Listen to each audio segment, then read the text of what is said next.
Selamat pagi dokter dan teman-teman, perkenalkan saya Afifah. Saya akan membahas tentang goiter.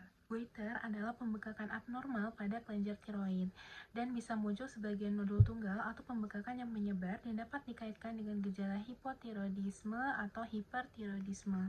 Nah, apabila pembesarannya menyebar terjadi tanpa adanya nodul dan hipertiroidisme, maka disebut sebagai gondok non-toksik yang menyebar. Ukuran normalnya sendiri adalah sekitar 4-4,8 cm secara sagital, 1 hingga 1,8 cm secara transversal, 0,8 hingga 1,6 cm secara antero-posterior, dan untuk volumenya sendiri 7 hingga 10 ml berdasarkan hasil dari ultrasonografi, dan beratnya itu 10-20 gram. Nah, untuk etiologi dari goiter sendiri, yang pertama adalah defisiensi dari yodium. Jadi yang penyebab paling sering secara global itu adalah defisiensi dari yodium. Nah, yodium itu penting untuk pembentukan hormon tiroid. Kalau misalnya tubuh kekurangan yodium, maka produksi dari hormon tiroidnya akan menurun. Nah, tubuh akan mengkompensasi kondisi ini dengan meningkatkan produksi TSH dari hipofisis. Nah, TSH ini sifatnya merangsang dari kelenjar tiroid supaya bekerja lebih keras. Karena stimulasi ini terjadi terus-menerus, lama-kelamaan kelenjar tiroidnya bisa mengalami pembesaran, sehingga terbentuklah goiter atau gondok. Yang kedua, bisa disebabkan oleh gangguan inflamasi tiroid. Nah, kalau misalnya pada gangguan inflamasi tiroid, pembesaran kelenjarnya bukan karena stimulasi hormon, tapi karena proses peradangan. Nah, inflamasi ini menyebabkan pembekakan jaringan tiroid sehingga kelenjarnya tampak membesar. Namun berbeda dengan gondok akibat defisiensi yodium. Pembesaran ini biasanya bersifat sementara dan akan mengecil kembali setelah terjadi proses inflamasi yang mereda. Nah, yang ketiga adalah penyakit dengan hipertiroidisme. Selain dari yodium dan inflamasi, gondok juga bisa terjadi pada kondisi hipertiroidisme. Nah, pada kondisi ini pembesaran tiroidnya itu terjadi karena kelenjar bekerja secara berlebihan. Contohnya adalah penyakit Graves, di mana terdapat antibodi yang terus-menerus merangsang dari reseptor TSH sehingga tiroidnya itu membesar dan menghasilkan hormon secara berlebih. Selain itu, ada juga gondok nodular toksik dan gondok multinodular toksik, di mana satu atau beberapa nodul di tiroid menjadi aktif secara otonom dan menghasilkan hormon tiroid tanpa kontrol dari TSH. Akibat dari stimulasi yang terus-menerus ini, kelenjar tiroidnya mengalami hipertrofi dan akhirnya terjadi membesar. Nah, selanjutnya ada gondok nodular non-toksik. Nah, berbeda dengan kondisi sebelumnya. Pada kondisi nodular non-toksik ini, pasien biasanya berada dalam keadaan euthyroid, yaitu fungsi hormon tiroidnya itu masih normal. Dan pembesaran kelenjar tiroid ini bukan karena produksi hormon yang berlebih, tapi karena proses jangka panjang berupa siklus hiperplasia dan involusi yang berulang pada jaringan tiroid. Jadi sel-sel tiroid yang mengalami pertumbuhan kemudian mengecil kembali, dan proses ini terjadi berulang-ulang sehingga akhirnya terbentuklah nodul dan menyebabkan pembesaran dari kelenjar. Nah, untuk penyebab lainnya bisa karena kanker tiroid, penyakit granulomatosa, penyakit infiltrat, misalnya amyloidosis. Nah, untuk anamnesisnya sendiri, pasien biasanya datang dengan keluhan utama berupa benjolan di leher pada bagian anterior yang berkembang secara perlahan. Nah, pada tahap awal, kondisi ini tuh sering tidak menimbulkan gejala, sehingga pasien hanya menyadari adanya pembekakan atau pembesaran secara kebetulan atau karena alasan dari kosmetik. Namun, seiring bertambahnya ukuran kelenjar, bisa timbul gejala kompensasi terhadap struktur di sekitarnya, seperti kesulitan menelan, rasa tertekan di leher, sesak nafas yang biasanya memburuk terutama saat berbaring. Selain itu, pasien juga bisa mengeluhkan perubahan suara atau suaranya serak akibat dari keterlibatan nervus laryngeus rekuren. Untuk aspek estetika juga penting untuk dievaluasi karena pada beberapa pasien pembesaran tiroidnya itu bisa mengganggu penampilan dan biasanya menjadi alasan utama pasien untuk mencari pertolongan medis. Selain dari keluhan utama, pada anamnesis juga perlu digali beberapa hal penting. Yang pertama adalah gejala sistemik harus ditanyakan untuk menilai dari fungsi tiroidnya. Apakah mengarah ke hipertiroid seperti berdebar dan penurunan berat badan, atau hipotiroid seperti lemas atau kenaikan dari berat badan. Nah, selanjutnya perlu ditanyakan juga untuk riwayat penyakit tiroid sebelumnya maupun riwayat operasi tiroid, karena hal ini bisa mempengaruhi dari kondisi saat ini. Dan kita juga bisa tanyakan untuk riwayat keluarganya, terutama jika ada anggota keluarga yang mengalami penyakit tiroid atau kanker tiroid yang menunjukkan adanya predisposisi dari genetik. Lalu kita tanyakan juga dari riwayat tempat tinggal pasien, khususnya apakah berasal dari daerah endemik defisiensi iodium dan berkaitan dengan riwayat asupan iodium karena kekurangan iodium merupakan penyebab utama dari gondok. Itu kita tanyakan juga untuk riwayat obat-obatannya seperti amiodaron atau litium yang mempengaruhi dari fungsi tiroid. Dan kita tanyakan juga dari riwayat dari paparan radiasi pada kepala dan leher, karena merupakan bisa menjadi faktor resiko terjadinya nodul dan keganasan dari tiroid. Baik, pada pemeriksaan fisik, langkah awal yang dilakukan adalah kita melakukan evaluasi secara umum terlebih dahulu untuk menilai dari status fungsi tiroidnya. Karena pada pasien goiter bisa dalam tahap kondisi hipertiroid, hipotiroid, ataupun euthyroid. Nah, pada kondisi hipertiroid dapat ditemukan tanda-tanda seperti takikardi, tremor halus akibat peningkatan dari aktivitas dari simpatis. Sedangkan pada hipotiroid bisa ditemukan bradikardi serta kulit yang kering dan kasar akibat dari penurunan metabolisme. Perlu diingat juga bahwa sebagian besar pasien dengan goiter ini, terutama non-toksik, berada dalam kondisi euthyroid, yaitu tidak menunjukkan adanya tanda sistemik yang khas untuk hipertiroid maupun hipotiroid. Yang pertama ada inspeksi, jadi pemeriksaannya dilakukan dari depan pasien dengan posisi leher dalam keadaan normal.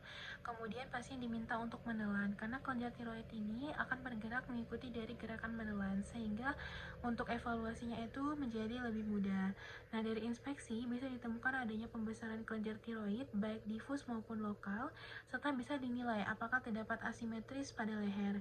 Selain itu, massa yang berasal dari tiroid biasanya akan tampak bergerak ke atas saat menelan, yang merupakan salah satu tanda khas dari pembesaran kelenjar tiroid. Nah, selanjutnya ada palpasi kelenjar tiroid. Nah, bisa dilakukan dari depan menggunakan kedua ibu jari, atau bisa juga dari belakang menggunakan jari telunjuk hingga jari ketiga. Nah, pada saat pemeriksaan, pasien juga diminta untuk menelan supaya kelenjar tiroidnya itu bergerak dan mudah diraba. Melalui palpasi, kita menilai beberapa hal penting, yaitu dari ukuran kelenjar tiroidnya, konsistensinya apakah lunak atau keras, serta ada tidaknya nyeri tekan. Selain itu, perlu dievaluasi juga apakah terdapat nodul, baik tunggal maupun multiple yang mengarah pada gondok nodular atau multinodular. Nah, perlu diingat juga bahwa kelenjar tiroid ini akan bergerak ke atas saat menelan, yang merupakan dari karakteristik khas dari organ ini. Selanjutnya, pada penilaian khusus, kita perlu juga menentukan batas dari kelenjar tiroidnya. Jika batas bawahnya tidak dapat diraba, maka harus dicurigai adanya gondok substernal, yaitu pembesaran tiroid yang meluas sampai rongga dada. Nah, apabila pada pemeriksaan tanda Pemberton, yaitu dengan meminta pasien mengangkat kedua tangan hingga ke atas kepala, dilakukan juga pemeriksaan tanda Pemberton, yaitu dengan meminta pasien untuk mengangkat kedua tangan hingga ke atas kepala. Pemeriksaan ini untuk menilai apakah ada kompresi pada pintu masuk dari toraksnya. Untuk tanda Pemberton positif apabila muncul kemerahan pada wajah, distensi vena leher, serta keluhan sesak nafas atau suara yang serak. Hal ini bisa menunjukkan adanya kompresi struktur di toraks akibat dari pembesaran tiroid, terutama pada gondok substernal. Konsultasi pada kelenjar tiroid itu untuk mendeteksi apakah ada bruit atau suara bising dari vaskular. Untuk temuan dari bruit ini khasnya itu pada penyakit Graves dan terjadi karena peningkatan dari vaskularisasi dari kelenjar tiroid. Selain itu, pemeriksaannya tidak hanya terbatas pada kelenjar tiroid saja, tapi juga harus mencakup evaluasi dari kelenjar getah bening servikal untuk menilai dari kemungkinan adanya metastatis, terutama bila terdapat kecurigaan dari keganasan. Pada pemeriksaan penunjang, langkah awal yang paling penting adalah pemeriksaan laboratorium, terutama pada kadar TSH sebagai screening awal untuk fungsi tiroidnya. TSH ini merupakan parameter yang paling sensitif untuk menilai apakah pasien dalam kondisi euthyroid, hipertiroid, atau hipotiroid.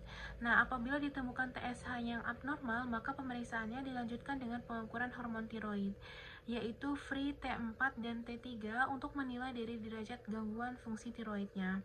Selain itu, pemeriksaan antibodi seperti anti-TPO dan anti-triglobulin bisa dilakukan sebagai pemeriksaan tambahan, terutama dalam kemungkinan etiologi autoimun seperti penyakit Graves atau tiroiditis Hashimoto. Sendiri ada beberapa karakteristik nodul yang mengarah pada kecurigaan keganasan. Yang pertama ada hipoekogenik, di mana nodulnya itu lebih gelap dibanding jaringan sekitarnya yang menunjukkan adanya kepadatan sel yang lebih tinggi. Lalu kedua, adanya mikrokalsifikasi, yaitu titik-titik kalsifikasi kecil dan sering dikaitkan dengan keganasan, terutama pada karsinoma papiler tiroid. Lalu yang ketiga, margin atau batas nodulnya itu tidak teratur atau infiltrat, yang menunjukkan kemungkinan adanya invasi ke jaringan sekitar. Lalu yang keempat, bentuk nodulnya itu lebih tinggi daripada lebar, yang menandakan pertumbuhan vertikal yang tidak normal. Dan yang terakhir, ukuran nodulnya itu lebih dari 1 cm, yang bisa menjadi pertimbangan penting untuk evaluasi yang lebih lanjut. Ada FNAB atau biopsi aspirasi jarum halus, yang merupakan pemeriksaan penting untuk menilai dari nodul tiroidnya. Untuk indikasi utama dari FNAB sendiri adalah nodulnya berukuran lebih dari 1 cm yang memiliki karakteristik mencurigakan pada USG. Tujuan dari FNAB sendiri adalah untuk membedakan apakah nodulnya bersifat jinak atau ganas melalui pemeriksaan sitologi. Hal ini penting karena untuk menentukan arah dari tata laksana selanjutnya. Analisis dari penyakit goiter sendiri ditegakkan dari adanya pembesaran dari kelenjar tiroid yang biasanya terlihat atau teraba pada pemeriksaan fisik dan dipastikan dengan pemeriksaan penunjang. Selanjutnya, untuk penyakit goiter sendiri diklasifikasikan berdasarkan dua hal, yaitu morfologi dan fungsinya. Secara morfologi dibagi menjadi difus dan nodular, sedangkan secara fungsi dibagi menjadi toksik dan non-toksik. Untuk tata laksana dari penyakit goiter sendiri, pada penyakit goiter non-toksik, salah satu penata laksanaan yang dapat dilakukan adalah observasi atau watchful waiting. Pendekatan ini dipilih jika pasien tidak memiliki gejala kompresi seperti sesak atau sulit menelan, serta tidak ada keganasan. Selain itu, beberapa kasus penyakit dari goiter sendiri bisa tetap stabil, bahkan mengecil secara spontan, sehingga tidak selalu memerlukan intervensi yang langsung. Terapi lain pada goiter non-toksik adalah tindakan bedah berupa tiroidektomi, dan operasi ini menunjukkan jika sudah terdapat gejala kompresi seperti disfagia, dyspnea, atau suara serak akibat dari penekanan pada struktur di sekitar. Selain itu, untuk indikasi lain adalah alasan kosmetik, terutama jika ada pembesaran terlihat jelas dan mengganggu pasien, serta jika terdapat kualitas atau sudah terdiagnosis keganasan. Ini terdapat juga terapi radioiodin sebagai alternatif pada pasien gondok non-toksik. Terapi ini biasanya diberikan pada pasien yang tidak dapat menjalani operasi karena kondisi medis tertentu, atau pada pasien yang menolak tindakan bedah. Untuknya ada levothyroxine yang dulu digunakan sebagai terapi dari supresi untuk mengecilkan gondok. Namun pada saat ini tidak direkomendasikan lagi karena efektivitasnya rendah. Pada goiter toksik, salah satu terapi awal yang diberikan adalah terapi simptomatik menggunakan beta blocker seperti propranolol atau atenolol. Nah, obat ini bertujuan untuk mengurangi gejala karena peningkatan dari aktivitas adrenergik seperti jantung berdebar, tremor, dan kecemasan. Selain obat antitiroid atau tionamid, dia itu fungsinya untuk menghambat dari sintesis hormon tiroid. Dan indikasinya adalah persiapan sebelum operasi atau radioiodin dan alternatif pada jangka panjang.